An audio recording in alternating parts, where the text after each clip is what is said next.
porque en Venezuela la palabra que tú utilizas para pedir un ride, un aventón, por Ujú, así decirlo, ujú. es la cola. ¿Me puedes dar la cola? En O sea, en Venezuela. Venezuela para tú pedir un ride, tú dices, ¿me puedes dar la cola? Entonces mi Ok. mamá en México vino y habló y le dijo así a un mexicano, te podrás imaginar la cara del mexicano a una señora hacerle esa pregunta, o sea, se Claro. murieron de risa. Pero, o sea, las diferencias culturales siempre Y son muy luego, graciosas, aunque y, ahorita como que se está uniendo más todo sí, Latinoamérica. claro.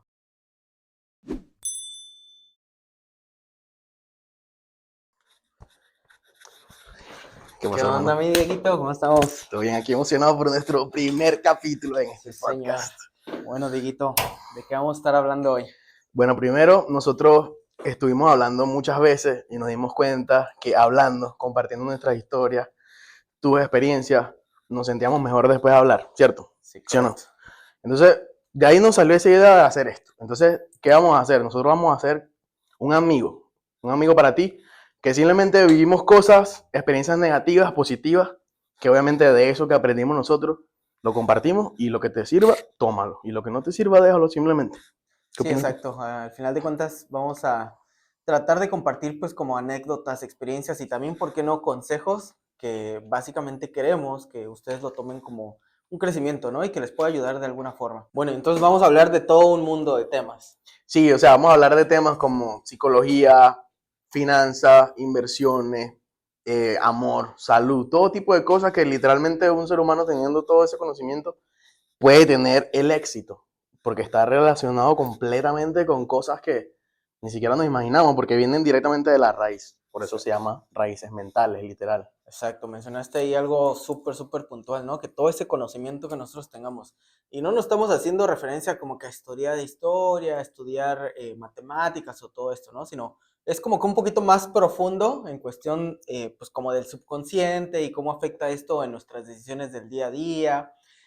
Vamos a hablar igual de cómo pensar mejor, de cómo, pues digamos, como echarnos porras a nosotros mismos, ¿no? Exacto. Sí, porque hay cosas que están adentro de nuestro inconsciente tan profundo que ni siquiera nos estamos dando cuenta que nos está afectando 24/7. O Exacto. sea, la persona que se da cuenta inmediatamente empieza a tener un cambio en su vida porque empiezas a entender la conexión entre cosas que antes no entendías que hay una conexión. Y al tú entender, realmente es cuando empieza tu camino para poder sanar todas esas cosas que están adentro de ti. Sí, son detallitos que muchas veces, o inclusive más bien no lo pensamos o no lo analizamos, pero que nos afectan en el diario, ¿no? Por ejemplo, hay algo que dicen que cómo te abotonas la camisa, de con qué pie te abrochas primero las agujetas, o sea, este tipo de cositas vamos a estar mencionando de lo influyentes que son a través, pues, de nosotros y cómo lo reflejamos hacia afuera, ¿no? Sí, sí, porque muchas veces nosotros nos enfocamos en cosas, o sea, empezamos a enfocarnos en la cosa equivocada, porque hay momentos en los que sí hay que enfocarse en el exterior, en las cosas de afuera, sí, pero hay que empezar por el interior, porque si tú ni siquiera sabes qué te gusta, no te conoces a ti mismo, no sabes qué quieres hacer en tu vida, ¿cómo carajo le vas a meter disciplina a lo que ni siquiera sabes qué es? Y eso fue algo que me ha impactado demasiado en estas últimas semanas porque era algo que ni siquiera había, mi mente se había percatado de que es algo tan profundo, pues. Bueno, ahora vamos a hacer que ustedes nos conozcan un poquito mejor. ¿De dónde eres, Omar? Cuéntanos. Bueno, yo soy originario de México, más precisamente de la Ciudad de México. Llevo aproximadamente 4 años y medio por acá en Houston. Eh, ¿Y tú, Dieguito, de dónde vienes? Yo de Cuéntame. Venezuela, de Barcelona. Barcelona que no se parece a la de España, pero bueno. De allá, de Venezuela. Bar- Ahí me volví mierda, ¿no? ¿Barcelona queda ahí como en la playa o cerquita del mar o Sí, más la verdad, céntrico? Barcelona está junto a una ciudad que se llama Lechería de Puerto La Cruz y la verdad es que es súper playero, o sea, es pura costa por allí y nosotros tenemos la playa ahí a 5 minutos, 10 minutos, aunque no la aprovechábamos. Literal es una de las cosas que más extraño de Venezuela, la playa. Ah, ¿Qué ok. extrañas tú de México, bro? Pues literalmente las calles de la ciudad. Ahí tú ¿Cómo así? caminando te encuentras de todo mundo, tanto mercados, comida, puestecitos de diferentes cositas. Entonces, en México, en la Ciudad de México, nos gusta caminar mucho, ¿no? Entonces encontramos ahí de todo, de todo. Y ¿sí? eso es lo principal que extraño allá, ¿no? Claro, Como tal, en México no tenemos playa, bueno, en la Ciudad de México no tenemos playa, pero pues sí tenemos por ahí una pequeñita ciudad que se llama Cuernavaca, que es como nuestro lugar de vacaciones, ¿verdad? Ahí pues siempre nosotros, los capitalinos, ocupamos ese lugar siempre para irnos a relajar, compartir un rato con los amigos, etcétera. Salir un poquito de la rutina. claro. Sí, bueno, me han dicho que allá en México las personas son muy hospitalarias y todo eso. De hecho, tengo una anécdota muy graciosa de eso porque mi mamá una vez visitó México Ok. y fue súper cómico porque en Venezuela la palabra que tú utilizas para pedir un ride, un aventón, por Ujú, así decirlo, ujú. es la cola. ¿Me puedes dar la cola? En O sea, en Venezuela. Venezuela para tú pedir un ride, tú dices, ¿me puedes dar la cola? Entonces mi Ok. mamá en México vino y habló y le dijo así a un mexicano, te podrás imaginar la cara del mexicano a una señora hacerle esa pregunta, o sea, se Claro. murieron de risa. Pero, o sea, las diferencias culturales siempre Y son muy luego, graciosas, aunque y, ahorita como que se está uniendo más todo sí, Latinoamérica. claro. Y luego más a nosotros los mexicanos, ¿no? Que nos gusta tanto el albur, entonces digo, con el perdón de tu mamá, pero sí se prestó mucho al albur. Sí, sí. Y bueno, cuéntame, ¿cuánto tiempo llevas por acá en Estados No, bueno, Unidos? yo llegué aquí en Estados Unidos en el 2015. Sí, yo me Ya vine en el bastante. 2015, ya casi 9 años. ¿Y tú tienes cuánto aquí? 4 años y medio. Ok. Ajá, ¿y llegaste directamente aquí a Houston? No, yo estaba primero en California, Ok. porque allá estaba mi hermana, ¿Qué llegué parte allá de y luego me California? vine aquí. En el área de la bahía, que es como decirte San Francisco, todos los alrededores de San Francisco. Ok, ok. Pero esa zona, la verdad que, o sea, siento que yo tuve mucho tiempo perdido allá. O sea, siento que me vine a Texas y Texas me ha ido 1000 veces mejor que en Bueno, California. no has perdido porque precisamente de eso vamos a estar hablando, ¿no? De Sí, claro, que sí, todo a su tiempo es. claro, exacto. Sí, Exacto. bueno, o sea, exacto. Tuve muchos aprendizajes que me sirvieron, pero también siento que yo pude haber aprovechado más ese tiempo estando en otro lugar. Porque California está, o sea, súper sobrepoblado, o sea, es una locura todo. El Claro, tráfico, claro. tienes que planear tu vida alrededor del tráfico. Son cosas que ni te puedes imaginar la cantidad de tráfico que hay allá. Pero entonces, ¿cómo fue que llegaste ahí? Pues, o sea, ¿qué en tu transición, cómo fue que pensaste de, bueno, tengo que llegar a California? ¿Por qué ahí? No, bro, si te soy sincero, men, yo no me quería ir de Venezuela. Yo Ok. no me quería ir. Yo la verdad sentí full depresión, men, cuando me Ajá, fui, porque men, yo no quería irme de mi país, yo tenía mis amistades, claro. estaba enamorado, o sea, ya estaba con una muchacha que iba y teníamos hasta pensado casarnos, tener hijos y todo. Y, o sea, en ese momento me tocó irme. No, no tenía más opción, o sea, literalmente, o me Claro. iba o me metían preso. O sea, no había más para dónde agarrar. Entonces, esa fue mi única opción. Entonces ahí tenía dos opciones, Texas o California. Tenía mis dos hermanas acá. Pero la hermana que yo tenía en California estaba como más establecida, tenía Ok. más tiempo aquí y ella me iba a conseguir un trabajo. Entonces, pues California fue una opción más rápida para mí para conseguir un trabajo llegando, porque obviamente en Estados Unidos lo primero que uno tiene que hacer Claro, es buscar un trabajo el día uno, claro, porque claro. si no, aquí, No, y al final de cuentas que tú ya tenías como ese lugar a donde llegar, ¿no? o Porque sea, pues igual muchos de los migrantes acá en Estados Unidos, pues se vienen así sí, pues quién sabe qué va a pasar, pero vámonos, ¿no? Buscando precisamente ese cambio. Entonces, ajá, ¿cómo fue tu viaje desde que saliste de tu casa de Venezuela hasta que llegaste a la casa de tu hermana en California? oh, wow, man, qué loco. Tenía tiempo sin acordarme de estas cosas, man. Me pone un poquito sentimental. Sí, Sí, bro.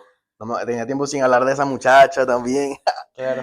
Sí, man, muy loco, man. La verdad, o sea, yo sentía que, marico, mi cuerpo se movía en automático. Yo sentía que mi cuerpo se movía en automático y mi corazón y mi mente estaban en otro lugar y mi cuerpo moviéndose como un zombie, así, Claro. literal, caminando, montándome en el avión, bajándome del avión, o sea, era como un O sea, zombie ¿agarraste un avión viviente. desde Venezuela hacia California o No, cómo? primero fue un avión de Barcelona a Caracas, Caracas, Miami, de Miami me vine a Houston, estuve aquí como 2 semanas y después de esas 2 semanas me fui a California. Sí, hermano, no, y más bien con lo que dijiste hace un momento de mi facilidad al llegar, que yo llegué con alguien, muchos migrantes no tienen esa facilidad. Exacto. Y yo pues soy bendecido, soy agradecido con todo, literal. Pero ¿y tu experiencia cómo fue con respecto a eso? O sea, ¿llegaste solo? ¿Cómo? Pues la verdad es que yo estaba en ese entonces estudiando mi carrera universitaria en México. Y de la nada mi papá estaba viviendo acá en Houston precisamente. Y de la nada se me ocurrió la idea de, bueno, me gustaría ir en un verano a visitar a mi papá y pues conocer pues lo que te cuentan, ¿no? En las películas, lo que ves por ahí en O sea, series, todo esto. ¿vacaciones? Ajá, yo literalmente nada más quería venir a vacacionar, ¿no? Ok. Entonces estaba estudiando por ahí la carrera, me acuerdo que era más o menos como un febrero, por ahí, entonces yo dije, bueno, el siguiente es verano, me voy a aventar para allá. Y bueno, le hablé a mi papá, oye, ¿sabes qué? Quiero tramitar la visa para llegar ahí contigo, no sé qué. Y me dice, sí, sí, sí, adelante, dale con todo, ¿no? De ahí, bueno, fui al consulado de la Ciudad de México, hice obviamente todo el papeleo, todo el registro, todo el proceso, ¿no? Y estando ahí en el consulado, pues el señor encargado de entrevistarme me dice, bueno, ¿a quién vas a ir a visitar? O algo así, ¿no? Y yo le digo, bueno, voy a ir a visitar a mi papá, él vive allá, él es ciudadano, no sé qué. Y bueno, él seguía continuando escribiendo en su computadora. Me dice, bueno, yo te recomiendo que le digas a tu papá que mejor te tramite tus papeles, ¿no? Que él tiene la posibilidad de tramitarte pues una residencia. Y yo me quedé así Desde de, México. ajá, desde México. Entonces, como él es ciudadano americano, entonces me dice, esa es la posibilidad. Dice, yo te lo recomiendo más porque ahorita no te voy a aprobar la visa, precisamente para que hagas eso. Entonces yo me quedé así como de, bueno, lo recibiré como algo bien o algo mal, ¿no? Sí. Entonces, pues ya, literalmente saliendo de ahí, le marqué a mi papá, ¿sabes qué? Me dijeron esto, aquello, lo otro.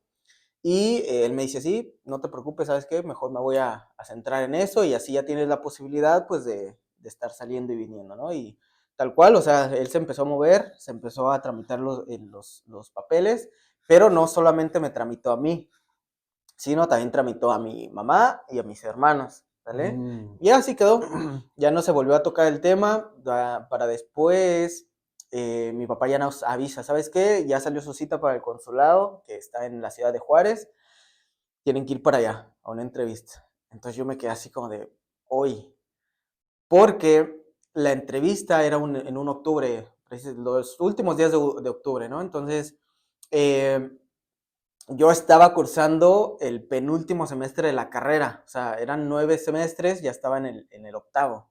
Entonces yo dije, bueno, me voy para allá y voy a dejar básicamente truncada mi carrera, ¿no? Con un solo semestre que me faltara, bueno, semestre y medio.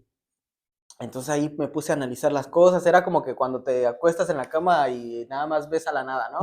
Claro. Entonces tomé la decisión de literalmente no venirme, o sea, dejarlo como pendiente. Los que sí se vinieron fue mi mamá y mis hermanos, ellos sí, pues fueron a Ciudad de Juárez y de ahí se pasaron a Houston.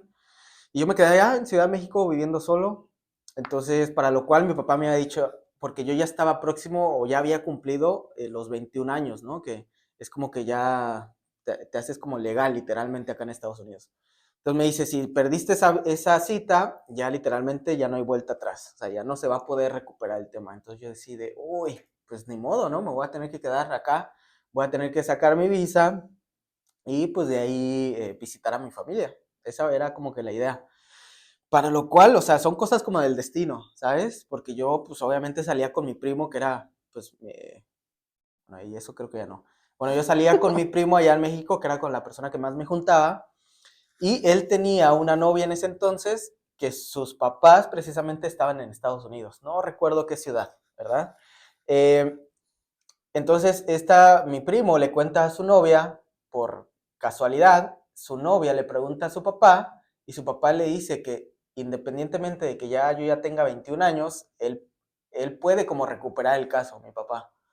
Entonces, pues él me lo cuenta a mí, mi primo, y yo le hablo inmediatamente a mi papá, oye, me dijeron que pues como metiste el papeleo antes de que yo tuviera 21, pues todavía se puede recuperar, ¿no? Entonces mi papá me dice, sí, voy a investigar a ver qué onda. Y ya, tal cual, mi papá llama pues al abogado que le estaba ayudando con el caso y le dijeron que sí, que pues el tema quedó ahí pendiente, ¿no? Y ya, o sea, se recuperó el tema, ya salió, volvió a salir mi cita, yo ya había terminado obviamente la carrera, volvió a salir mi cita y fui a Ciudad de Juárez, tal cual, de ahí tuve por ahí unos inconvenientes que me hicieron regresarme a Ciudad de México y ya nada más era cuestión de esperar como los papeles. Ya me llegó como en literalmente un mes, agarré los papeles y me fui directamente, o sea, agarré un vuelo directo de Ciudad de México a Houston. Y ya tal cual, pues ahí ya me estuvieron esperando mi familia. Ok, y de lo que estás comentando, Ajá, me hace darme cuenta que obviamente tu papá escogió un buen abogado, ¿cierto? sí, Porque es que, o sea, yo he escuchado muchas historias de muchas personas que llegan aquí como migrantes y buscan un abogado por internet y realmente ese abogado no les da un buen asesoramiento, no les da buena información. Incluso a gente hasta los han estafado, diciéndoles que el caso lo están metiendo de una forma y la verdad que no lo hacen. Ahora, ¿qué consejo les doy con eso? O sea, siempre busquen un abogado que sea recomendado por alguien. O sea, Claro, si ustedes tienen conocidos en Estados Unidos, pregúntenle a esas personas antes de buscar en internet. Igual para cualquier movimiento que ustedes quieran hacer en Estados Unidos o donde sea en el mundo, literal, ustedes pueden preguntarle a su gente primero, pregúntenle a sus amistades cómo les fue, porque quizás pueda alguien de esas personas de su círculo saber algo que en internet a lo mejor no está muy clara la información. Entonces, siempre va a ser mejor aprender la información de alguien de primera mano. Esa es una lección que aprendí en Estados Unidos, pero con las peores de las experiencias. O sea, nunca trates de buscar en internet antes de preguntarle a tu círculo, porque te puede ir mejor con alguien referido, con alguien exacto. conocido, con alguien que ya sabes que hizo bien los Que casos, ¿entiendes? funcionó. Exacto. Por lo menos ese abogado, viste que hizo bien el trabajo, ya alguien que tú conozcas que necesita un abogado te pregunta a ti, obviamente tú le recomiendas a ese y ya sabes que lo hace bien. Exacto. Pero entonces alguien que lo busca en internet no tiene ni Sí, idea esa de... referencia, ¿no? Exacto, exacto. Y Ahora, ahora, ¿vas a continuar de sí, te voy a eso? preguntar, Ok. te voy a preguntarlo aquí. Ajá. Ahora, tú estabas diciendo que no te querías venir, ¿cierto? Ajá. Que no querías venir, que desististe. Ok, ¿qué sentiste cuando llegaste aquí? O sea, ¿sentiste que esa idea de no haberte querido venir antes había sido errónea o fue como correcta en ese momento? A ver, yo siento, mis primeras impresiones fue como de, pues obviamente de temor, ¿no? Porque pues es Mm, totalmente un mundo nuevo que pues, no conoces y no sabes claro. cómo te va a recibir. Y obviamente que pues no solamente es un país nuevo, sino que es totalmente otro idioma, ¿no? Porque Uf, pues, obviamente nosotros que hablamos español, llegas a un país donde se sí. habla inglés, entonces pues era como que ese miedo, ¿no? De pues, a ver qué va a pasar. Eh, y ya se me fue, Uf, ¿cuál era la sí, pregunta? no, hermano, o sea, es que es demasiado real eso que tú dijiste ahorita porque me vino un recuerdo cuando yo hablaba con la gente que yo estaba nuevo en California y yo literalmente me sentía como un bebé de 20 años, Sí, tal cual. literal, o sea, era como volver a nacer teniendo 20 años, o sea, pierdes tus amistades, pierdes todo en la vida, lo que conocías, todo, no existe nada más de eso, o sea, es otro universo. Y Incluso a veces siento que cuando yo estaba en Venezuela siento eso como un universo paralelo, es una locura, no, y literal. ¿sabes qué era lo que me pasaba? Que cuando yo llegué acá, me daba miedo salir, literalmente. O sea, yo no iba ni a la tienda porque yo decía, ajá, voy a llegar y ¿cómo es que voy a pedir algo, no? ¿Cómo es que me voy a What? comunicar con Ok. esta persona? Entonces yo literalmente llegué y me quedé ahí Uf, en la casa como por, ¿qué será? Unos 2, 3 meses, ¿no? Que fue hasta que imagínate. conseguí mi primer trabajo. Y de ahí pues era como de, bueno, al final de cuentas mi papá pues siempre me apoyó, ¿no? En este aspecto. Y pues al final de cuentas no necesitaba todavía nada de eso porque pues lo tenía todo ahí, ¿no? En la casa. Eh, y lo que me hizo salir a la calle, literalmente, yo soy amante del gimnasio, ¿no? Yo Ujú. soy amante del ejercicio, entonces yo decía, ya tengo que salirme a buscar un gimnasio, tengo que salir aquí, por allá y conocer al final de cuentas, ¿no?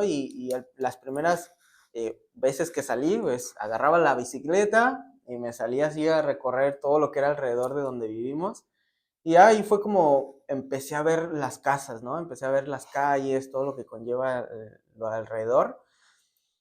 Y me di cuenta que, o sea, eso sí lo tengo que reconocer, o sea, las calles de Estados Unidos, en cuestión de las casas y cómo se ven los jardines, todo esto, son increíbles. O sea, yo me quedé muy asombrado, porque era literalmente a como tú lo ves en las películas, literalmente. Entonces, de ahí fue como que de esos recuerdos que te llegan instantáneo, ¿no? De que te Ujú. acuerdas de tal película que viste y dices, oh, entonces sí es real, ¿no? Sí es cómo exactamente se ve en las películas, cómo te lo cuentan. Entonces, de ahí como que me llamó la atención más, pues, indagar en la ciudad, de moverme más, conocer más lugares, y de ahí, pues, me di cuenta de que hay un mundo aquí en Estados Unidos, más aquí, bueno, en Houston, podemos encontrar de todas las culturas, de todos los países, entonces, pues, Claro. me empezó a gustar salir, me empezó a gustar conocer nueva gente, y y ya no sé qué más decir. No, bueno, ahí está, ahí me hiciste acordarme de cuando yo estaba también allá en California, que estaba nuevo, me daba mucho miedo hablar con las mujeres, bro. O sea, era lo que en Venezuela, mano, yo podía tener a una mujer ahí al frente y le pedía el número sin ningún tipo de pena, nada. O sea, era algo tan relajado. Sí, eso es muy cierto. Y cuando yo llegué aquí, yo duré literalmente como un año sin hablar con una sola mujer. O sea, era una cosa exagerada. O sea, nada, bro. O sea, ni siquiera intentarlo. Ni siquiera Claro. intentarlo. Pero ahorita yo miro atrás y veo lo que he aprendido y lo que estabas diciendo tú ahorita también pues, de salir. Cuando sales, siempre va a haber algo que puedes encontrar. Siempre va a haber algo que puedes ganar. Siempre, siempre. Entonces, a pesar de que quizás te puedas sentir mal o algo, siempre intenta salir, intenta ir allá afuera porque puede que conozcas a alguien que esa persona puede literal cambiar tu vida o pasar algo literal. O sea, siempre es mejor como intentarlo, intentar salir, no quedarse allí en ese hueco porque ese hueco lo que hace es como crear un círculo vicioso. Un círculo vicioso que se repite tú sentirte mal y por sentirte mal te quedas allí y por quedarte allí te vuelves a sentir mal y Tal cual. se sigue. Y la única forma de romperlo es literal como salir. Y bueno, Diego, entonces, a ver, ¿cuál fue ese primer trabajo que tú conseguiste en California? Porque, bueno, sabemos que cuando uno migra de nuestros países de origen, pues literalmente perdemos todo. O sea, es como que voy a llegar a un país nuevo y pues le tengo que hacer de lo que sea mientras en lo que encuentro mi camino, ¿no? Porque pues hay que ganar dinero y hay que pagar los biles, la renta, todo eso. Entonces, ¿cuál fue tu primera experiencia trabajando? Sí, no, totalmente correcto, hermano, lo que dice. Hay que adaptarse a lo que sea cuando uno está llegando, pero importantísimo adaptarse, pero teniendo un plan para que eso no sea algo permanente para ti, sea algo que no te gusta, obviamente. Bueno, yo trabajé, tuve mucha suerte, como llegué con mi hermana me consiguió el trabajo, literalmente llegué un domingo a California y el siguiente lunes, o sea, el día siguiente ya estaba trabajaba en construcción, de pintor. Pero, o sea, nunca me imaginé en mi vida que iba a trabajar de pintor, imagínate. O sea, Okay. me tuve que adaptar y la verdad que me gusta mucho haberlo hecho porque aprendí muchas cosas que ahorita me están sirviendo. Claro, sí, exacto. Bueno, y entonces, ¿qué fue lo que hizo, al final de cuentas, que tú tomaras esa decisión de que dijeras, ya, ¿sabes qué? Ya no me gusta California o ya no quiero estar en California, ¿por qué mudarme a Texas? Claro. Bueno, eso fue muy natural porque yo en la pandemia, cuando empezó toda la pandemia en el 2020, yo dije, ¿para qué voy a estar encerrado en mi casa solo en California si tengo a mi familia en Houston? Entonces vine a Houston de vacaciones, literal, Ok. por la pandemia. Yo pensaba que durara como un mes o algo, Ujú. pero terminó, obviamente, ustedes saben. Entonces yo en ese mes, la ciudad de Houston me encantó. Y Ok, entonces yo dije, nada, voy a buscar mis cosas en California y literal, busqué mi carro y me lo traje. ok, Y ok. así mismo fue. Hermano, y cuéntame, ¿y tú cuál fue tu primer trabajo cuando estabas aquí en Estados Unidos, cuando llegaste? Ok, literalmente me metí a una fábrica de reciclaje como esto electrónico, todos esos componentes, donde pues ahí mi hermano me metió literalmente, o sea, él me dijo, ¿sabes qué? Vente acá a trabajar en lo que pues vas viendo cómo está la onda. Me metí a esa fábrica ganando súper, bueno, en ese momento yo pensé que estaba ganando la maravilla del mundo, ¿no? Claro, Porque siempre lo comparé pues a lo que ganaba en México. Entonces de ahí yo dije, uff, aquí sí que se ganan los dólares, ¿no? Literalmente. Y ya, pues obviamente poco a poco me fui dando cuenta de que pues estaba ganando el mínimo, ¿no? El salario mínimo acá en Texas. Entonces, de ahí me empecé a mover por aquí, por allá y fue como empecé a tocar, o sea, conocer el sistema literalmente y conocer pues nuevas oportunidades de trabajo, ¿no? claro. Sí, sí, sí. O sea, que de los migrantes somos como los más pangolas, los que se vinieron con visa y en avión, Sí, relajados, exacto. Sí, tranquilos. yo estaba literalmente consciente de que, o sea, le tengo que hacer de todo. Tuve, digamos, una infancia que, pues sí, aprendí diferentes cosas, ¿no? De que electricidad, que albañil, que plomero, que todo eso, carpintería, todo eso. Entonces yo decía, bueno, no tenía como tal esa restricción de poder conseguir un trabajo porque pues podía desempeñarme en diferentes funciones, ¿no? Entonces ya, visto, por ahí mi hermano me consiguió ese empleo y pues empecé a ganar un poco de dinero. Ok. Bueno, y nosotros tenemos rato aquí hablando y no les hemos contado cómo nos conocimos. Cómo Sí, es fue verdad, que es nos verdad. conocimos. Bueno, yo me acuerdo, estábamos en la gala de la Cámara Empresario. De Bueno, ahí un evento fue. por ahí en un salón que, o sea, ahí sí llegamos de traje, No, ¿no? sí, Entonces, yo ahí corbatica, lo vi papá. y dije, bueno, pues quién sabe qué sea, porque nos sentamos en la misma mesa, ¿no? Entonces, bueno, yo tal cual así, bueno, quién sabe quién será, nos presentamos por ahí, creo que por una persona nos conocimos y pues ya, literalmente Sí. empezamos a Sí, ahí estábamos. platicar, dialogar y nos dimos cuenta de que pues, teníamos muchos Sí, puntos, muchos pensamientos en común sí, sí, sí. y muchas ideas que queremos desarrollar. O sea, imagínense que yo por mi parte pensaba unas cosas que quería hacer, él por su parte pensaba unas cosas que él quería hacer Y entonces platicando ahí coincidimos de que teníamos muchos objetivos y metas en común. Sí, Entonces de la verdad ahí, que era bastante loco, bro, que teníamos esa conversación y de repente, mierda, tú también quieres hacer eso, qué loco. Ok, exacto. sí, bastante loco eso. Entonces de ahí tuvimos mucha convivencia, muchas pláticas, que surgieron grandes ideas y por eso es que estamos hoy aquí. Sí, no, sí, en ese evento estábamos súper chiquiluki, papá. ¿Cómo dirías tú eso en México? Súper así. Como fancy, fresón, no sé. Ok, ok, fresón entonces. Sí, sí, sí. Bueno, mi gente, si les gustó el video, denle like, suscríbanse a Raíces Mentales porque vamos a estar subiendo videos, contenido de valor que vamos a ir a la Sí, señor. raíz, literal. Sí, señor. Y bueno, ya saben, comenten por ahí, a lo mejor vivieron una experiencia de cómo fue su proceso para llegar acá en Estados Unidos. Y bueno, Diguito, Y bueno, no, nosotros somos migrantes, venimos, yo de Venezuela, el de México, pero seas migrante, no seas migrante, de donde vengas, de donde sea que estés, el el cielo cielo es es el el límite. límite.